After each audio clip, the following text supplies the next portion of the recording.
اور اسی طرح سے نبی اکرم فرماتے ہیں والحلم من الشیطان، اور برے جو خواب ہیں، جو ڈراؤنے خواب ہیں، یہ شیطان کی طرف سے ہوتا ہے۔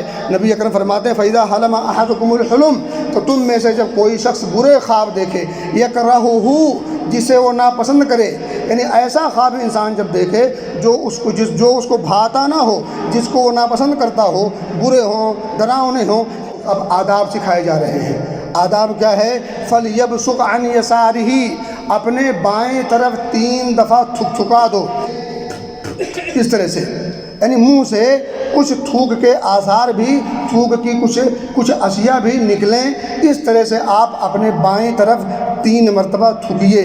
فَلْيَبْصُقْ عَنْ يَسَارِهِ، اپنے بائیں طرف 3 مرتبہ تھکانا ہے۔ وَلْيَسْتَعِذْ بِاللَّهِ مِنْهُ، اور اسی طرح سے اللہ کی پناہ مانگنی ہے شیطان سے، اس برے خواب کی وجہ سے، اس برے خواب سے کے جو اثرات مرتب ہونے والے ہیں، اس سے بچاؤ کے لیے اللہ کی پناہ مانگے شیطان سے، اور اس کا کلمہ کیا ہے؟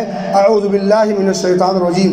آپ یہ پڑھ لیں، اور اسی طرح سے حدیث میں آتا ہے فَلَن يَضُرَّهُ، اگر انسان ایسا کر لے تو پھر اس برے خواب کا کوئی اثر اس کی ذات پر مرتب نہیں ہوگا۔ یہ 2 کام کرنا ہے۔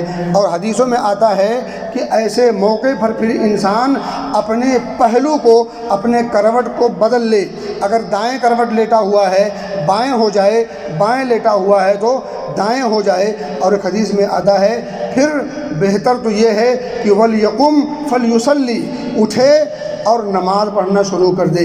ایک تو یہ ہے کہ بائیں جانب 3 مرتبہ تھکائیں، اعوذ باللہ من الشیطان الرجیم پڑھیں، اور اسی طرح سے اپنا پہلو اور کروٹ چینج کر لیں، بدل لیں۔ یہ 3 کام تو ہمیں کرنا ہی کرنا ہے۔ ایک بات اور یاد رکھیں، برے خواب ہم کسی کو ہرگز نہیں بتائیں گے۔